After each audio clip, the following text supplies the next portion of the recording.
السلام علیکم ورحمۃ اللہ وبرکاتہ۔ وعلیکم السلام ورحمۃ اللہ۔ سبحان اللہ بحمدہ عدد خلقی ورضا نفسی وزنۃ عرشی مداد کلمات۔ سبحان اللہ بحمدہ سبحان اللہ العظیم۔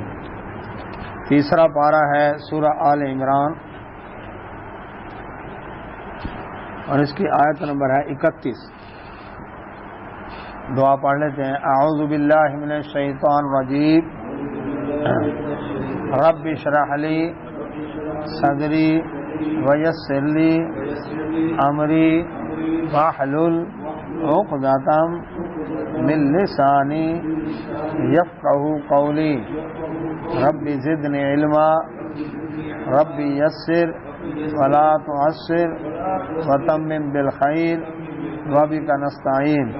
اللهم صل علی محمد وعلی آل محمد كما صليت على إبراهيم وعلى آل إبراهيم إنك حميد مجيد۔ اللهم بارك على محمد وعلى آل محمد كما باركت على إبراهيم وعلى آل إبراهيم إنك حميد مجيد۔ أعوذ بالله من الشيطان الرجيم، قل إن كنتم تحبون الله فاتبعوني يحببكم الله ويغفر لكم ذنوبكم والله غفور رحيم۔ قل اطیعوا اللہ والرسول فإن تولوا فإن اللہ لا يحب الكافرین۔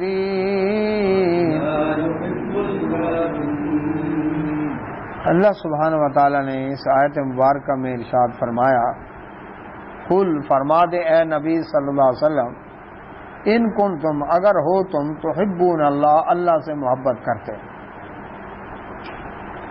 اللہ سے محبت کرنے کا دعویٰ کون کرتے تھے؟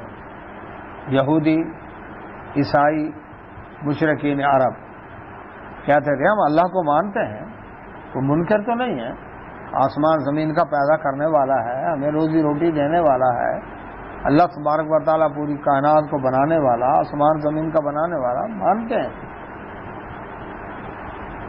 اب اللہ سبحانہ و تعالیٰ کے نبی صلی اللہ علیہ وسلم جب اللہ کا کلام سنائیں، اللہ کی بات بتائیں، وہ نہیں مانی۔ ڈاکٹر بڑا اچھا ہے، بڑا ایکسپیرئنس ہے، بڑی ڈگری اس کے پاس ہے، بڑے عرصے سے بیٹھا ہے، نسخہ بڑا اعلیٰ لکھتا ہے، اس میں شک نہیں ہے، لیکن کیا کرتا ہے؟ اس نسخے کو پڑھ پڑھ کے اپنے اوپر پھونک مار دے، آرام آ جائے گا۔ تعویذ بنا گلے میں لٹکا دے، آرام آ جائے گا۔ گھول کے پی لے، آرام آ جائے گا۔ ورد کرتا رہے اس کا، آرام آئے گا۔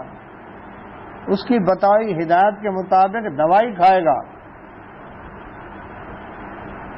ڈاکٹر بڑا اچھا ہے، تجربہ ہے، ڈگری ہے، سب کچھ ہے، لیکن اس کی ہدایت پہ عمل نہیں کرتا۔ ویسے صدقے قربان کوئی فائدہ نہیں اس کا۔ وعلیکم السلام۔ پڑھنے والا پنکھا بند کر۔ اللہ سبحانہ و تعالیٰ کی ذات کو مانتا ہے لیکن بات ہی نہ مانے، اس لیے فرمایا اللہ سبحانہ و تعالیٰ نے، اے نبی صلی اللہ علیہ وسلم آپ فرما دیں اگر تم اللہ سے محبت کرتے ہو تو پھر شرط ہے اس کی، فاتبعونی، پھر میری اتباع کرو، میری اتباع کرو۔ اتباع مطلب پیچھے چلنا، جیسے وہ کرے اسی طرح کرنا۔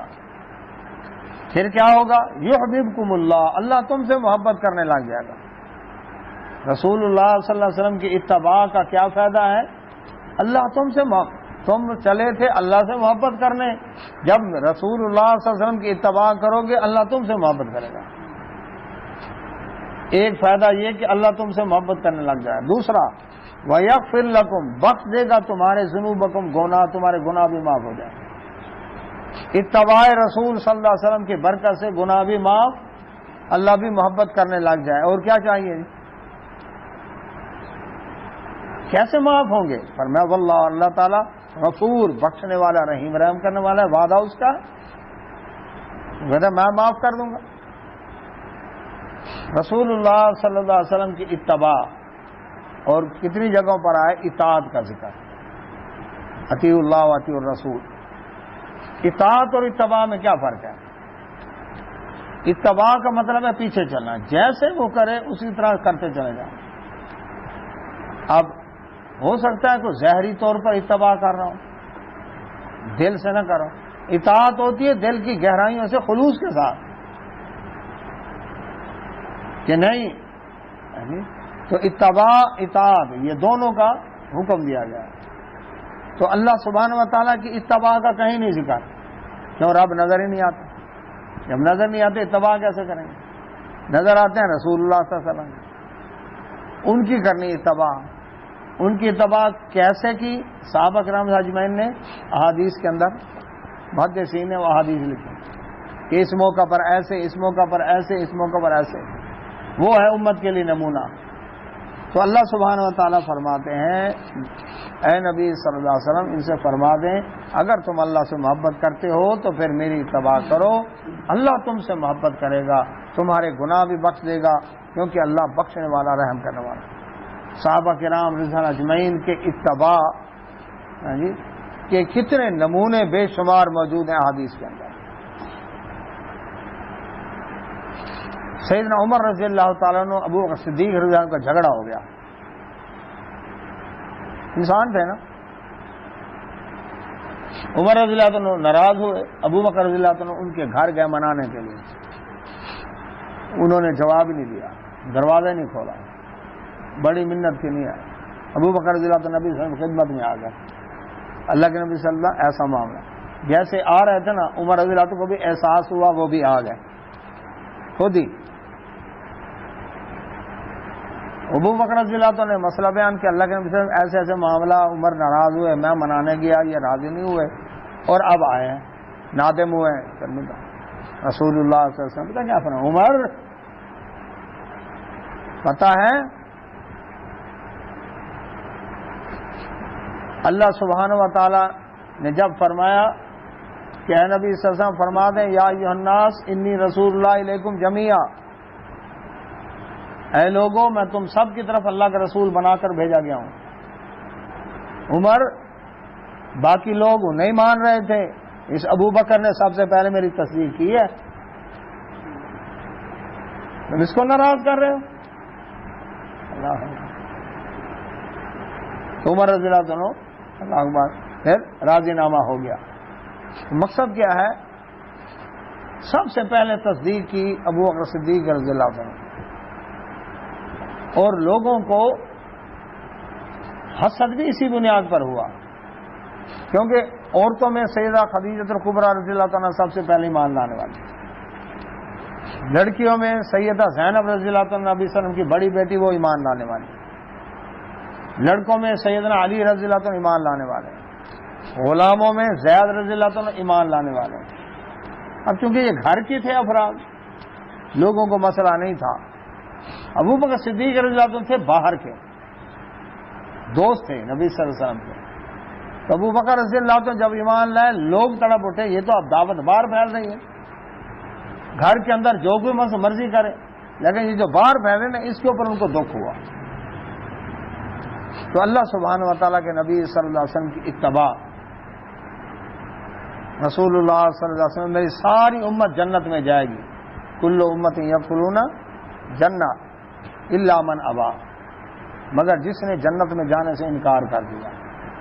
صحابہ عرض کرتے ہیں اللہ کے نبی صلی اللہ علیہ وسلم جنت میں جانے سے کون انکار کرے گا؟ آپ نے فرمایا جس نے میری اتباع کی، اطاعت کی، گویا جنت میں جانے کی حامی بھر لی، یہ تیار ہے، اور جس نے میری نافرمانی کی گویا جنت میں جانے سے خود انکار کر رہا ہے۔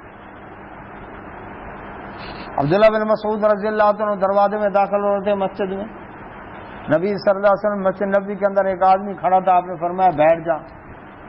عبداللہ بن مسعود رضی اللہ عنہ وہیں دروازے میں آواز سنی، وہیں بیٹھ گیا۔ لوگوں نے بتایا وہ تو اندر جو آدمی کھڑا تھا اس کو نبی صلی اللہ علیہ وسلم نے فرمایا، آپ کو تو نہیں؟ کہنے لگے مجھے نہیں پتا کس کو فرمایا، میرے کان میں نبی صلی اللہ علیہ وسلم کی آواز آئی، نہ بیٹھتا میں جہنم میں جاتا۔ یہ ٹھیک تھا۔ بے شمار مثالیں یہاں بیان بھی ہوئی ہیں۔ تو اتباع کرو گے تو ہوگا۔ اب اس کا حکم ہے۔ اب حیرانی کی بات ہے اس وقت اتباع کا معنی کرتے ہیں تقلید۔ کیا معنی کرتے ہیں؟ تقلید۔ تقلید پر رسالے لکھتے ہیں خیر مدارس کے بانی مولانا خیر جلندری، انہوں نے یہی معنی کیا تقلید کا۔ جہاں بھی اتباع کی آیتیں آئی ہیں نا انہوں نے معنی تقلید کیا۔ تقلید بھی اگر معنی ہے تو پھر کس کا حکم ہے؟ رسول اللہ صلی اللہ علیہ وسلم کی تقلید کا حکم ہے۔ پھر کہیں ہم نبی صلی اللہ علیہ وسلم کے مقلد ہیں، کیونکہ تقلید کی جو ڈیفینیشن فقہ کی کتابوں میں ہے کہ آنکھ بند کر کے کسی کی بات کو ماننا اور اسے دلیل طلب نہیں کرنی، یہ صرف پیغمبر کا حق ہے رسول اللہ صلی اللہ علیہ وسلم۔ باقی سب سے آپ نے کس سے سنا، کہاں سے سنا؟ اس سے۔ رسول اللہ صلی اللہ علیہ وسلم سے نہیں پوچھا جائے گا، نہ کوئی پوچھنے کا حق رکھتا ہے کہ اللہ کے نبی صلی اللہ علیہ وسلم آپ نے جو یہ بات کی ہے اس کی دلیل کہاں ہے؟ نہیں، پیغمبر کا فرمان ہی دلیل ہے، کیونکہ وما ينطق عن الهوى ان هو الا وحی یوحى، وہ اللہ کی وحی کے بغیر بولتے ہی نہیں۔ حالانکہ اتباع کا معنی تقلید ہے ہی نہیں۔ اگر یہ ہوتا تو نبی صلی اللہ علیہ وسلم کی تقلید کرتے، لیکن کوئی بھی نبی صلی اللہ علیہ وسلم کی تقلید نہیں کرتا۔ اور اگر یہ معنی ہے تو یہاں پر حکم کیا ہے؟ اگر تم اللہ سے محبت کرتے ہو تو پھر میری تقلید کرو، اگر اس کا معنی تقلید آ جائے۔ لیکن نبی صلی اللہ علیہ وسلم کی تقلید کوئی نہیں کرتا۔ کسی نے کہا میں نبی صلی اللہ علیہ وسلم کا مقلد ہوں، تو یہ اتباع ہے۔ تو رسول اللہ صلی اللہ علیہ وسلم کی اتباع جب کرو گے اللہ تعالیٰ محبت۔ اور یہ بتا دوں تقلید کا لفظ قرآن میں حدیث میں انسان کے لیے استعمال بھی نہیں ہوا۔ والہدی والقلائد قرآن میں ہے لفظ، وہ جانور جس کے گلے میں پٹا ڈالا جائے، یہ اس کے لیے استعمال ہے۔ کتاب المناسک میں امام بخاری رحمۃ اللہ نے باب باندھا، باب تقلید الغنم، بکری کے گلے میں پٹا ڈالنا۔ جو بکری اللہ کی راہ میں قربانی کے لے کر گئے اس کی نشانی ہوتی گلے میں پٹا ڈالو اس کے، یہ بیت اللہ کی طرف جا رہی ہے اور وہاں پر اس کو ہم ذبح کریں گے، تو اس کے لیے لفظ ہے تقلید کا۔ انسانوں کے لیے لفظ استعمال ہی نہیں ہوا۔ اتباع ہے، رسول اللہ صلی اللہ علیہ وسلم کی اتباع کرو۔ تو اللہ سبحانہ وتعالیٰ نے قل فرما دیں اے نبی صلی اللہ علیہ وسلم، اطیعوا اللہ، اللہ کی اطاعت کرو، والرسول، اور رسول صلی اللہ علیہ وسلم کی اطاعت کرو۔ اکثر جگہ پر اطیع اللہ الگ ہے اور اطیع الرسول الگ ہے۔ یہاں پر اطیع اللہ والرسول، اللہ اس کی رسول کی اطاعت کو ایک اطاعت کہا گیا ہے۔ کیوں؟ دوسری جگہ اس کی وضاحت قرآن ہی کر رہا ہے، من یطع الرسول فقد اطاع اللہ، جس نے رسول اللہ صلی اللہ علیہ وسلم کی اطاعت کی اس نے گویا اللہ کی اطاعت کی۔ اس کا مطلب یہ نہیں ہے کہ رسول اللہ صلی اللہ علیہ وسلم نعوذ باللہ خود اللہ ہیں، نہ، مقصد یہ کہ وہ اللہ کے حکم کے بغیر جب نہیں بولتے تو وہ اپنی بات کرتے ہی نہیں، تو ان کی جو بات ہوگی وہ اللہ رب العزت کی بات ہے، وہ اللہ کا حکم سنا رہے ہیں۔ تو وہ اطیع اللہ والرسول، اللہ اور اس کے رسول صلی اللہ علیہ وسلم کی اطاعت کرو۔ لیکن یاد رکھو فإن، اب کیا ہوا؟ اتباع ظاہری اور اطاعت باطنی، خلوص ہے۔ اتباع بھی آ گئی، اطاعت بھی آ گئی، کس کی؟ رسول اللہ صلی اللہ علیہ وسلم۔ فإن تولوا، اگر منہ موڑیں، یہ قل سے شروع ہوا نا لفظ پیچھے، قل ان کنتم تحبون اللہ، اے نبی صلی اللہ علیہ وسلم فرما دیں اگر تم اللہ سے محبت کرو۔ یہاں بھی قل ہے کہ آپ فرما دیں اطاعت کرو اللہ اس کے رسول صلی اللہ علیہ وسلم کی۔ فإن تولوا، اور اگر تم منہ موڑو، کس سے؟ اللہ اس کے رسول کی اطاعت سے، تو فإن اللہ، بے شک اللہ تعالی، لا نہیں، یحب، پسند کرتا، الکافرین، جو اللہ اس کے رسول کی اطاعت نہیں کرتا اللہ نے اس کو کافر کہا ہے۔ اس لیے جو کہتے ہیں جی ہمیں قرآن کافی ہے، ہمیں حدیث کی ضرورت نہیں، یا پرکھیں گے حدیث قرآن کے مخالف تو نہیں ہے، یہ حق امتی رکھتا ہے۔ نبی صلی اللہ علیہ وسلم کی حدیث صحیح سند سے ثابت ہو جائے اور کہیں جی قرآن کے خلاف ہے، یہ گویا کہ حدیث کے انکار کی بنیاد رکھ دی۔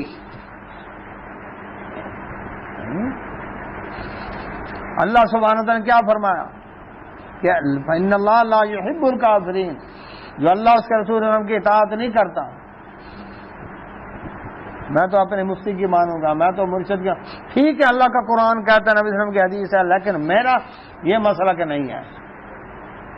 رب کیا بڑی سخت ترین آیت ہے قرآن میں، یہ قطعاً گنجائش نہیں رکھی گئی۔ تو اللہ سبحانہ و تعالیٰ، اللہ اکبر، فرعون کا کیا جرم تھا؟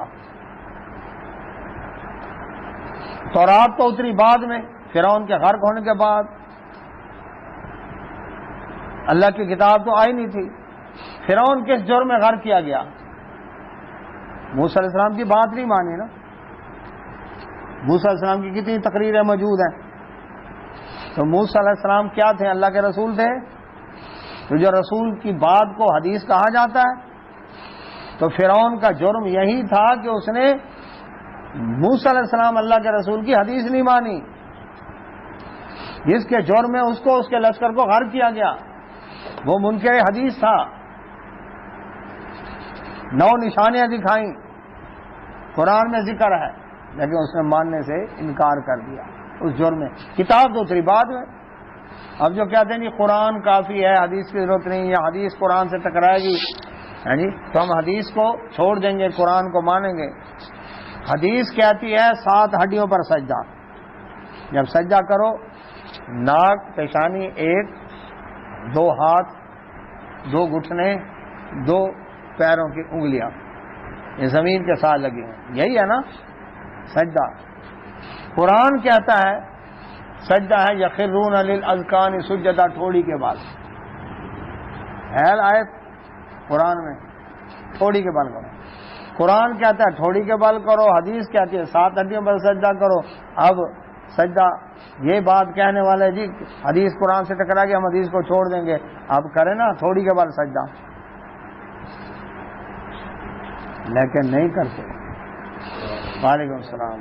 قرآن کہتا ہے اقیم الصلاۃ لدلوک الشمس الی غسق اللیل، نماز قائم کرو جب سورج ڈھل رہا ہو، زوال پذیر ہو، اس وقت سے لے کر رات تک پڑھتے رہو نماز۔ قرآن الفجر، اور صبح تک پھر قرآن پڑھتے رہو۔ یہ قرآن کہہ رہا ہے نا، حدیث کہتی ہے نہیں، اس کی وضاحت کر رہی ہے کہ یہ ظہر ہے، یہ عصر ہے، یہ مغرب ہے، یہ عشاء ہے، اور یہ فجر ہے، اس کا ٹائم ہے۔ قرآن پر چلنا ہے تو قرآن تو کہتا ہے سورج زوال سے لے کر عشاء تک نماز ہی پڑھتے رہو، صبح تک قرآن پڑھنا ہے، اور تمہارے پاس باقی ٹائم ہے فجر کی نماز سے لے کر زوال تک، کھانا پینا کمانا سونا جو بھی کام ہے وہ اتنا ٹائم ہے تمہارے پاس، باقی سارا زوال سے لے کر صبح تک تمہارا یہ شیڈول ہے، کرو عمل قرآن پہ۔ تو یہ بات نہیں ہے، قرآن اللہ نے اتارا صاحب قرآن پر، تو صاحب قرآن بتائیں گے کہ اس کا مطلب کیا ہے۔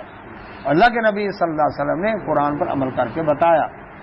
اللہ کے نبی صلی اللہ علیہ وسلم فرمان رب سے ٹکرانے کے لیے نہیں ہے، رب کے حکم کی وضاحت کرنے کے لیے، کہ اللہ کا حکم کو ڈیفائن کرتے ہیں کہ رب ذوالجلال کا اس سے مقصد یہ ہے، وہ اللہ کے نبی صلی اللہ علیہ وسلم بیان کر دیا۔ تو اللہ سبحانہ و تعالی فرماتے ان اللہ، بے شک اللہ تعالیٰ اصطفیٰ، اس نے چن لیا آدم علیہ السلام سے۔ اب دیکھو تم رسول اللہ صلی اللہ علیہ وسلم کی اطاعت سے منہ موڑتے ہو، نبی صلی اللہ علیہ وسلم کی نبوت و رسالت کو تسلیم کرنے سے انکار کرتے ہو، اب مشرکین یہود و نصارہ کو خطاب ہے۔ تو دیکھو اللہ سبحانہ و تعالیٰ نے سارے انسانوں میں آدم علیہ السلام کو چنا، یہ آدم علیہ السلام ساری انسانیت کے باپ ہیں، ونوحً، اور نوح علیہ السلام، وآل ابراہیم، اور ابراہیم علیہ السلام کی آل، وآل عمران، اور عمران کی آل علی العالمین، سارے جہانوں پر ان کو چنا۔ اللہ سبحانہ و تعالی نے یہاں 4 خاندانوں کا ذکر کیا۔ سب سے پہلے آدم علیہ السلام، فرمایا دیکھو ساری مخلوقات میں ہم نے انسان کو عزت دی، وَلَقَدْ كَرَّمْنَا بَنِي آدم، آدم علیہ السلام کی اولاد کو ہم نے عزت دی۔ کئی دفعہ وضاحت ہو چکی ہے، جانوروں کا کھانا پینا، رہائش، ہاں جی، اور ان کا سونا جاگنا، اس کو بھی دیکھ لے، انسان اپنے آپ کو دیکھ لے، کس کو زیادہ سہولتیں مہیا ہیں اور کون ترقی کر چکا ہے۔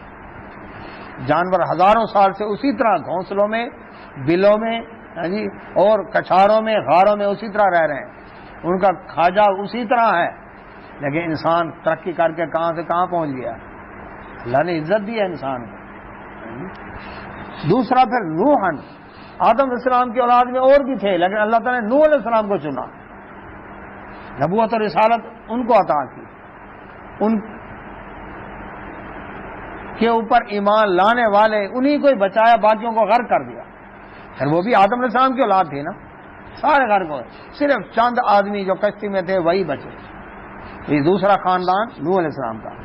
تیسرا، نوح علیہ السلام کی پھر اولاد میں اور وہ کشتی والوں کی اولاد نسل میں پھر بگاڑ پیدا ہوا، پھر آئی قوم عاد، آئی مشہور ہوئی، سمجھایا گیا، عذاب آیا، پھر اس سے اگلی قوم سمود آئی، سمجھایا گیا، عذاب آیا، پھر آگے اللہ ہی جانتا ہے کتنا ٹائم گزرا، کتنی قومیں آئیں، آخر میں پھر ابراہیم علیہ السلام کا ذکر آیا۔ تو ابراہیم علیہ السلام کی آل کو اللہ سبحانہ و تعالیٰ نے پھر عزت دی۔ ابراہیم علیہ السلام کی آل میں بنی اسماعیل بھی ہے، بنی اسرائیل بھی ہے۔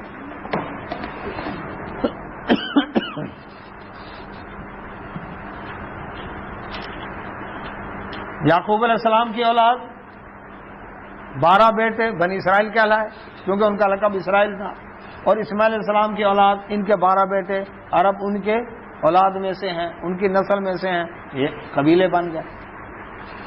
اب اللہ سبحانہ تعالیٰ فرماتے ہیں ابراہیم علیہ السلام کی آل میں ایک اور خاندان کو بھی عزت ملی، وہ کون تھے؟ وہ آل عمران، بنی اسرائیل میں سے تھے۔ یہ عیسیٰ علیہ الصلوۃ والسلام کے کیا لگے؟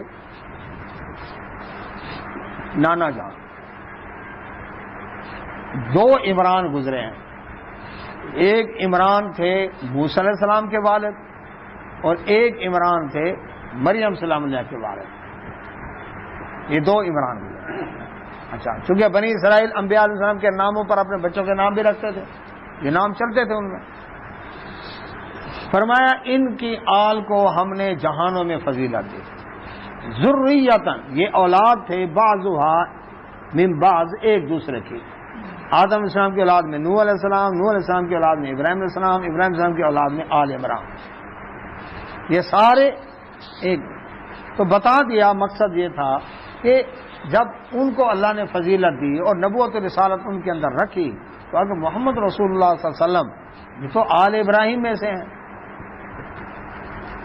جن کو اللہ نے فضیلت عطا کی ہے، تو اللہ سبحانہ و تعالیٰ نے جن کو فضیلت دی ہے، اب تم اطاعت کرنے سے کیوں منہ موڑتے ہو؟ واللہ، اور اللہ تعالیٰ سمیع، سننے والا ہے، علیم، جاننے والا ہے، سن رہا ہے تمہاری باتوں کو جو تم میرے نبی صلی اللہ علیہ وسلم کو دکھ دے رہے ہو، اور جانتا ہے تمہاری نیتوں کو۔ اور وہ اللہ تعالیٰ جو سننے والا ہے، اس نے تو ایک اور دعا بھی سنی تھی، اب اس کا ذکر ہے، یہ لنک ہو گیا اگلی واقعے سے۔ جب قالت، کہنے لگی، امرأتو، عورت، عمران کی، آل عمران میں جناب عمران کی بیوی، ہاں جی، ٹھیک ہے جی، وہ کہنے لگی، ربی، اے میرے رب۔ اب یہ دعا کر رہی ہے نا، تو اللہ نے ان کی دعا بھی سنی، اس لیے سمیع کے ساتھ لنک ہو گیا۔ اے میرے رب، انی، بے شک میں، نظر کرتی ہوں، لکا، تیرے لیے۔ نظر عربی کا لفظ ہے، نیاز فارسی کا لفظ ہے، منت منوتی سرائکی پنجابی میں کہتے ہیں۔ اے اللہ، میں تیری منت مانتی ہوں، میں تیری، اللہ اکبر، کیا کرتی ہوں؟ اللہ اکبر، نظر کرتی ہوں، تیری نیاز مانتی ہوں، یا رحمت اللہ، تیرے لیے۔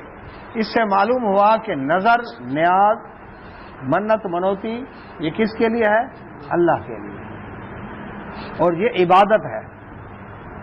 اچھا، یہاں پر ایک فرق ہے، اکثر لوگ نظر مانتے ہیں، منت، اللہ میرا یہ کام ہو گیا، میں اتنے نفل پڑھوں گا، اتنے روزے رکھوں گا، اتنا صدقہ کروں گا۔ یہ نظر معلق جائز نہیں، یہ بارگیننگ ہے کہ اللہ تو یہ میرا کام پہلے کر تو پھر میں یہ کام نیکی کا کروں گا، نہ۔ یہاں سے ثابت ہوتا ہے کہ وہ نیکی کا کام کر لیا، اب ریکویسٹ ہے اللہ قبول کر اور مہربانی کر، یہ ہے نظر۔ لیکن نظر معلق جو عام ہے یہ جائز نہیں ہے، یہ اللہ تعالیٰ کو پابند کرنا ہے، اللہ تعالیٰ کوئی پابند نہیں کر سکتا۔ اب وہ دعا کری ہے اے میرے رب۔ اچھا، یہ بھی ہو گیا کہ نظر ماننی ہے تو اللہ کے نام کی ماننی ہے، غیر اللہ کی نظر و نیاز جائز نہیں۔ تو انہوں نے نظر مانی، اے میرے اللہ میں نظر کرتی ہوں تیرے، کیا ماں جو کچھ فی بطنی میرے پیٹ میں ہے، محررن میں لکھ دیتی ہوں، تحریر کر دیتے ہیں، اس کو آزاد کرتے ہیں۔ مقصد یہ تھا، حاملہ تھی، دعا یہ تھی کہ اللہ بیٹا پیدا کر، بیٹا عطا فرما، میں اس کو بیت المقدس میں مسجد کی خدمت کے لیے بیٹے کو وقف کر دوں۔ بنی اسرائیل کے اندر مسجد اقصیٰ بہت بڑی مسجد تھی، اور جس میں بڑی مسجد کے اندر سٹاف ہوتا ہے، یعنی جھاڑو دینے والے، یعنی اذان دینے والے، یعنی صفیں بچھانے والے، اگر کام جو بڑا ہے تو تقسیم ہوتی ہے، تو اس طرح کا ایک پورا سٹاف وہاں پر رہتا تھا۔ ان کے حجرے بھی بنے ہوئے تھے، اور اکثر عبادت کے لیے لگ بھگ لوگوں نے اپنے آپ کو وقف، کوئی اعتکاف بیٹھا ہوا ہے، کوئی ادھر بیٹھا ادھر، وہ بھی کام ہوتا تھا۔ اس سب کے ہیڈ تھے، نگران تھے سیدنا زکریا علیہ السلام۔ زکریا علیہ السلام اس کے ہیڈ تھے۔ اچھا، اب انہوں نے نظر مانی، بنی اسرائیل میں جیسے رواج تھا، اللہ بیٹا پیدا ہو، اس کو تیرے دین کے کاموں کے لیے وقف کر دوں گی، اللہ کے ان کے گھر کی خدمت کرے گا، اس سے اپنی خدمت نہیں لوں گی، فتقبل منی، مجھ سے یہ قبول فرما، یعنی یہ نظر میری قبول فرما۔ کیوں؟ انکا، بے شک، انتا، تو ہی ہے، السمیع، سننے والا، علیم، جاننے والا۔ نظر مانی، نیاز مانی، منت مانی، منوتی مانی، کس کے نام کی؟ اللہ کے نام کی، اور پہلے نیکی کا کام کر دیا، میں نے لکھ دیا، اب تو مہربانی فرما، نظر معلق نہیں مانی۔ فلما، پس جب وضعتها، جب اس نے جنا، وضع حمل ہوا، قالت، کہنے لگی، ربی، اے میرے رب، انی، بے شک میں نے، وضعتها، جنا ہے اس کو، انسا، لڑکی، میرے تو دل کی تمنا تھی لڑکا پیدا ہو، یہ تو لڑکی آ گئی، اور لڑکی جو ہے لاکھ بار وہ تو کبھی وقف ہوئی نہیں مسجد اقصیٰ کے اندر، بیت المقدس کے اندر، لڑکے ہی وقف ہوتے ہیں، اب کیا کروں؟ پریشان۔ اللہ تعالیٰ نے فرمایا، واللہ، اور اللہ تعالیٰ، عالم، خوب جانتا ہے، بما وضعت، جو اس نے جنا، اس کو کہنے کی ضرورت ہی نہیں تھی، رب کو پتہ نہیں ہے کیا جنا اس نے۔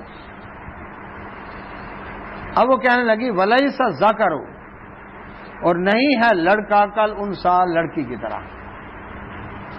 اب یہاں پر یہ دو تفسیریں کی گئی، ایک تو یہ ہے کہ اللہ اب لڑکی پیدا ہو گئی ہے، اور لڑکی تو مسجد اقصیٰ کے اندر بیت المقدس میں یعنی کام اس کے لیے آخر مسائل ہیں، بڑی ہوگی، یعنی جوان ہوگی، پھر پردے کا معاملہ، پھر لڑکی عورت ذات ہے، تو وہ لڑکے کی طرح تو وہ کام نہیں کر سکے گی۔ اور دوسری تفسیر یہ کی گئی ہے کہ اللہ تعالی نے فرمایا کہ یہ ایسی لڑکی ہے کہ کوئی لڑکا اس کے برابر کے جوڑ کا ہے ہی نہیں، اس کا درجہ ہی اتنا ہے، لڑکے سے بھی بڑھ کر ہے۔ اور نبی صلی اللہ علیہ وسلم نے فرمایا، قرآن میں بھی اللہ تعالیٰ، نبی صلی اللہ علیہ وسلم کی حدیث ہے، مردوں میں تو بڑے کامل ہوئے، لیکن عورتوں میں فرعون کی بیوی آسیہ سلام علیہ، مریم سلام علیہ، اور خدیجہ رضی اللہ تعالیٰ، فاطمہ رضی اللہ تعالیٰ، اور فرمایا ان سب میں مقام اور مرتبہ تو عائشہ رضی اللہ تعالیٰ عنہ کا، کہ جس طرح کھانوں میں سرید کے کھانے کو ترجیح دی جاتی ہے، اسی طرح یہ ان سب میں ان کا درجہ مقام زیادہ ہے۔ تو یہ ان عورتوں میں سے ہیں جن کو فضیلت دی اللہ تبارک و تعالیٰ نے، تو کوئی لڑکا اس لڑکی جیسا نہیں ہے۔ وہ انی، اور کہنے لگی، بے شک میں نے سمیت ہوا، اس کا نام رکھا مریم، مریم، اس کا مطلب ہے پیدائش سے پہلے بھی نام رکھا جا سکتا ہے، جس طرح کہ یحییٰ علیہ السلام خوشخبری دی اللہ تعالیٰ نے، زکریا علیہ السلام آگے آئے گا، اور پیدائش کے وقت والدین بھی نام رکھا جا سکتا ہے۔ اس کی میکسیمم حد ہے 7واں دن کہ اس دن نام رکھا جائے۔ اسٹارٹ ولادت سے پہلے بھی کیا جا سکتا ہے۔ وَإِنِّي اور بے شک میں أُعِيذُهَا اس کو پناہ میں دیتی ہوں بکا تیری، اللہ جو لڑکی پیدا ہوئی ہے اس کو تیری پناہ میں دیتی ہوں، وَذُرِّيَّتَهَا اور اس کی اولاد کو بھی من الشیطان الرجیم شیطان مردود سے، کہ شیطان مردود ان کے اوپر حاوی نہ ہو۔ یہ ایک ماں باپ کی کوشش ہونی چاہیے کہ اپنی اولاد کی بھی نسل کی فکر کرے کہ اللہ اس کو بھی بچا اور اس کی اولاد کو بھی بچا۔ کتنی لمبی دعا ہے۔ اور رسول اللہ صلی اللہ علیہ وسلم نے فرمایا کہ ہر بچہ جب پیدا ہوتا ہے تو شیطان اس کو کچوکا لگاتا ہے، وہ روتا ہے، لیکن 2 شخصیتیں ایسی ہیں، مریم سلام علیہ اور سیدنا عیسیٰ علیہ السلام ان کے بیٹے، کہ ان کو شیطان چھو نہیں سکا۔ کیوں؟ ان کی ماں نے دعا کی تھی، فتقبلا اور قبول کر دیا، ربھا اس کے رب نے، یعنی اس کے رب نے اس کی دعا قبول کی۔ جب دعا قبول کی پھر شیطان کیسے ان کو ٹچ کر سکتا ہے؟ ایک۔ دوسرا، اللہ سبحانہ و تعالیٰ نے اسی لڑکی کو ہی قبول کر لیا خدمت کے لیے مسجد اقصیٰ کے اندر، بیت المقدس کے اندر۔ یہ قبول حسن، قبول بھی بڑے اچھے انداز سے کیا۔ وَأَنبَتَهَا اور اس کو پروان چڑھایا، نباتاً حسنا، بڑے اچھے انداز سے اس کو پروان چڑھایا۔ ان کی جو نشو و نما تھی، ان کی روحانی جسمانی، اللہ تعالیٰ نے اس کے اوپر لگ بھگ فرمایا بڑے اچھے انداز کے ساتھ ہوئی۔ کیسے اچھے انداز سے ہوئی؟ لڑکی ہے، 3 سال کی عمر میں ان کو بیت المقدس کے اندر بھیج دیا گیا۔ وَكَفَّلَهَا اور ان کی کفالت کی زکریا علیہ السلام جیسے پیغمبر نے۔ زکریا علیہ السلام کیا لگتے تھے؟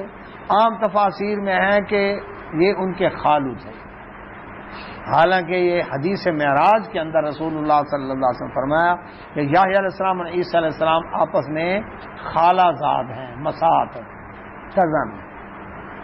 جب خالہ زاد ہوں تو اس لحاظ سے عیسیٰ علیہ السلام کے بیٹے تو ہو گئے مریم سلام علیہ کے بیٹے، یحییٰ علیہ السلام ہو گیا مریم سلام علیہ کے بھانجے، تو دونوں ہو گئے آپس میں خالہ زاد۔ تو پھر زکریا علیہ السلام کیا لگے؟ بہنوئی۔ زکریا علیہ السلام مریم السلام علیہ کیا لگے؟ بہنوئی لگے، خالو نہیں ہے، بہنوئی ہیں، کیونکہ تبھی وہ آپس میں خالہ زاد ہوں گے نا، یحییٰ علیہ السلام اور عیسیٰ علیہ السلام، اور وہ حدیث صحیح بخاری کی ہے۔ تو زکریا علیہ السلام ان کے کیا بنے؟ کفیل بنے۔ اچھا، اب مریم السلام علیہ کو جیسے بیت المقدس میں حجرے تھے، ان حجروں میں سے سب سے آخر میں جو حجرہ تھا اس حجرے کے اندر ان کو جگہ دے دی گئی کہ یہ وہاں پر رہیں، اللہ کی عبادت کریں، نماز، اسی طرح سے ذکر اذکار دعا اس کے اندر ہے، اور وہاں پر جانے کی کسی کو اجازت نہیں تھی۔ آخر اس کا ڈسپلن ہوتا ہے نا۔ کلما جب بھی داخل ہوتے علیہا ان کے پاس زکریا علیہ السلام المحراب، محراب میں، محراب ہے نا حجرہ، الگ سے ایک جگہ، یہ جو امام کے محراب ہوتے ہیں نا مقتدی سے الگ ہٹ کر ایک جگہ ہوتے ہیں، تو جب بھی اس محراب میں داخل ہوتے یعنی حجرے میں داخل ہوتے مریم السلام کے پاس جاتے، وجد عندہا پاتے ان کے پاس رزق، ان کے علاوہ کوئی آ نہیں سکتا تھا، کسی کو اجازت نہیں تھی۔ اور جب جاتے تو بغیر موسم کے پھل، گرمی کے پھل سردیوں میں، سردیوں یعنی کے پھل گرمیوں کے اندر، اور جس وقت بھی جاتے ان کے پاس پھل ہے۔ قال کہنے لگے یا مریم، اے مریم، انا لکی ھذا، کہاں سے آئی ہے؟ میرے پیغمبر عالم الغیب نہیں، عالم الغیب تو کیوں پوچھے ہیں؟ کہاں سے آئی ہے؟ قالت وہ کہنے لگی ہوا وہ من عند اللہ، اللہ کی طرف سے، یہ اللہ کی طرف سے۔ کیوں؟ ان اللہ بے شک اللہ یرزق رزق دیتا ہے من یشاء جس کو چاہے بغیر حساب، بغیر حساب، یہ اللہ کے اختیار میں۔ اس سے ثابت ہوا کہ وہ اللہ کی ولیہ تھی، صدیقہ، قرآن نے خود کہا ہے ام صدیقہ کہ عیسی علیہ السلام کی والدہ اللہ اکبر سچی اور عورت تھی، ان کی ماں سچی عورت تھی، اللہ کی ولیہ تھی. اور ولی کی کرامت یہاں سے ثابت ہوتی ہے. کرامت کہتے ہیں اکرام، اکرام کہتے ہیں عزت افزائی، تکریم. اکرام میں مسلم کہتے ہیں نا لفظ کہ مسلمان کی عزت کرو، مہمان کی عزت کرو. تو کرامت جو ہے یہ ولی سے متعلق ہے، معجزہ پیغمبر سے متعلق ہے. معجزے اور کرامت کا فاعل کون ہے؟ کرنے والا وہ اللہ تعالیٰ ہے. نہ معجزہ پیغمبر کے اختیار میں ہوتا ہے، نہ کرامت ولی کے اختیار میں ہوتی ہے کہ جب چاہوں میں یہ کر لوں. وہ اللہ تعالیٰ کی طرف سے عزت افزائی ہوتی ہے کہ جب وہ چاہے. اچھا، حدیث کے اندر آتا ہے سیدنا خبیب رضی اللہ تعالیٰ عنہ صحابی رسول تھے، مکہ والوں نے ان کو قید کر لیا، قید کر کے ایک مکان کے اندر ان کو بند کر دیا، نجی جیل کے اندر زنجیروں بیڑیوں میں جکڑ کے رکھ دیا. گھر کے افراد کہتے ہیں جی، جس آدمی نے جکڑا نا اس کی بیٹی کہتی ہے کہ میں نے کتنے موقع ایسے تھے خبیب رضی اللہ عنہ کے ہاتھ میں انگور کا گچھا دیکھا جبکہ وہ بیڑیوں میں جکڑے ہوئے ہیں اور انگور کا موسم ہی نہیں تھا. یہ صحیح بخاری میں حدیث ہے. بیڑیوں میں جکڑے ہیں، جا نہیں سکتے. گھر میں یہ نہیں ہے کہ باہر سڑک پر بیٹھے ہیں کسی نے راستے میں پکڑا دیا ہو اور موسم ہے نہیں اور وہاں کوئی انگور کے باغ ہے نہیں مکہ کے اندر، جس کا مطلب ہے اللہ تعالیٰ نے ان کے لیے بندوبست کر دیا. لیکن ولی کے اختیار میں کرامت نہیں. اگر کرامت ان کے اختیار میں ہوتی تو اپنے آپ کو زنجیروں سے آزاد کر کے رہا نہ ہو جاتے. یہ بھی نہیں تھا. تو اللہ تبارک و تعالیٰ جب چاہے، یہ رب کے اختیار میں. تو ولی کی کرامت اور نبی کا معجزہ یہ ان کے سچے ہونے کی دلیل ہے، عبادت کی دلیل نہیں. یہ ان کی شناخت ہے. تو اللہ یہاں پر کرامتوں کو کیا کر دیا؟ شرک کا ذریعہ بنا. دیکھیں جی کرامت، اس کا مطلب ان کو اختیار دیا اللہ تعالیٰ. جب اختیار دیا اب ان سے مانگو، رب کو چھوڑو. یہ ہو گیا نقصان. تو اللہ سبحانہ و تعالیٰ فرماتے ہیں زکریا علیہ السلام کو جب مریم السلام نے یہ جواب دیا کہ بغیر موسم کے یہ پھل جو ہے کون دے رہا ہے؟ اللہ سبحانہ و تعالیٰ دے رہا ہے. ہنالک، وہیں دعا کی زکریا علیہ السلام نے وہیں دعا کی. کس سے؟ ربا، اپنے رب سے. کہ وہ رب جو بغیر موسم کے مریم السلام علیہ کو پھل دے سکتا ہے، میری موسم نہیں ہے، رب مجھے بھی تو اولاد دے سکتا ہے. 120 سال کی عمر ہو گئی ہے، بڑھاپا ہے جوانی ہے نبی صاحب؟ 120 سال کی عمر ان دنوں میں جوانی وہ اس سے پہلے تھی، نوح علیہ السلام کے دور میں 950 سال. ٹھیک ہے جی. لیکن یہ تو کیونکہ خود قرآن کہہ رہا ہے جوانی نہیں تھی. سورہ مریم میں اللہ سر سفید ہو گیا، ہڈیاں جواب دے گئیں، بیوی بانجھ ہے.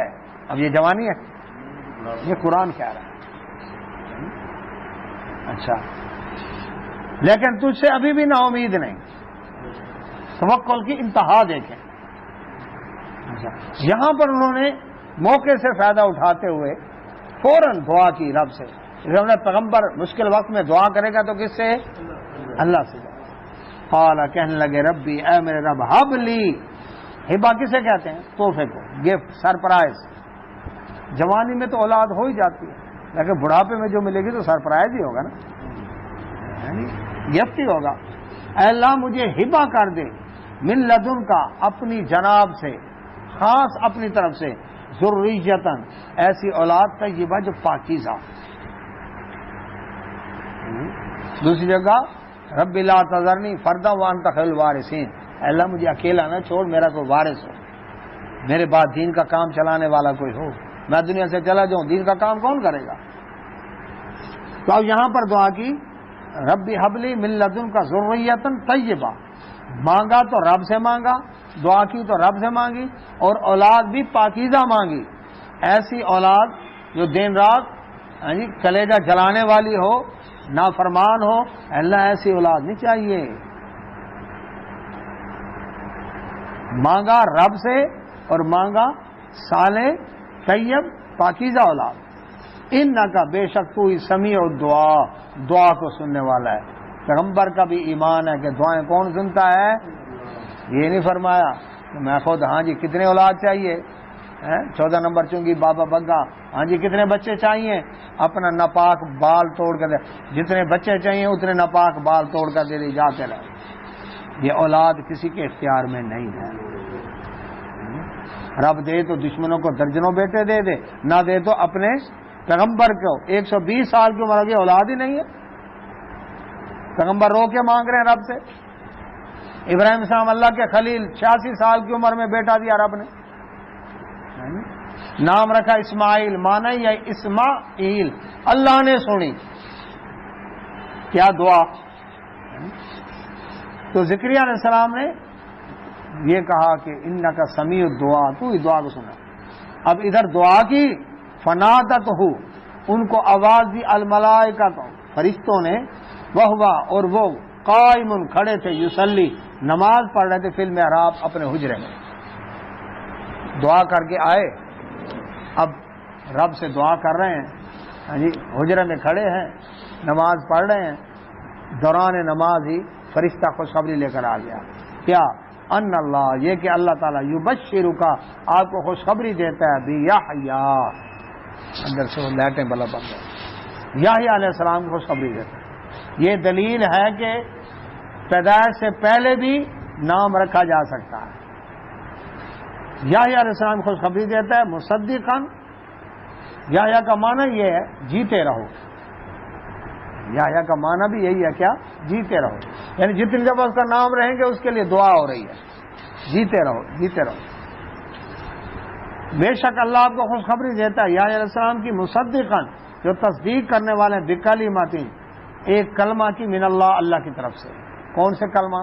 عیسیٰ علیہ السلام جو ان کے کزن تھے، یہ پہلے پیدا ہوئے، وہ بعد میں آئے.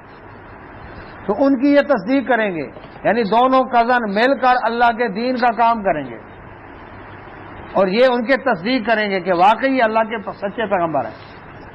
وسیدن، اور یہ سردار ہوں گے، وحسورن، اور پاک دامن ہوں گے.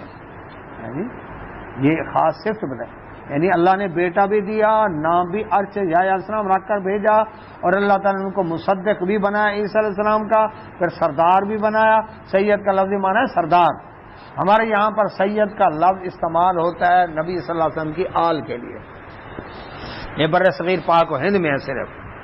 عرب کے اندر آج بھی یہ لفظ جناب کے معنوں میں استعمال ہوتا ہے.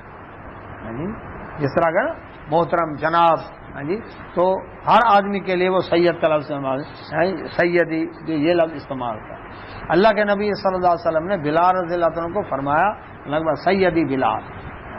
اسی طرح سے لگبھگ یہ زید رضی اللہ عنہ نبی صلی اللہ علیہ وسلم نے فرمایا زید انت مولانا و اخونا، یعنی تو ہمارا مولا ہے اور ہمارا بھائی ہے. یعنی کہ زید رضی اللہ عنہ نبی صلی اللہ علیہ وسلم کے غلام تھے. تو مولا کا معنی دوست بھی ہے، مولا کا معنی سرپرست بھی ہے، مولا کا معنی مددگار بھی ہوتا ہے. اور یہ مددگار بھی تھے. نبی صلی اللہ علیہ وسلم فرمایا اللہ اکبر، یہ وہ زبیر بن عوام رضی اللہ عنہ کو کہ یہ ہر پیغمبر کا حواری ہوتا ہے، میرا حواری ہے زبیر رضی اللہ عنہ. تو یہاں پر سید سردار کے معنی میں. اچھا، سورہ یوسف کے اندر ہے کہ جب یوسف علیہ السلام کے پیچھے عورت پڑی اور وہ دروازے کھلے اللہ کے حکم سے اور باہر آئے، تو وہاں پر لفظ کیا؟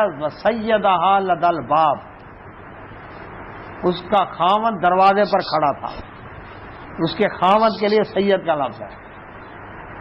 ظاہر بات ہے وہ کوئی نبی تو نہیں تھا.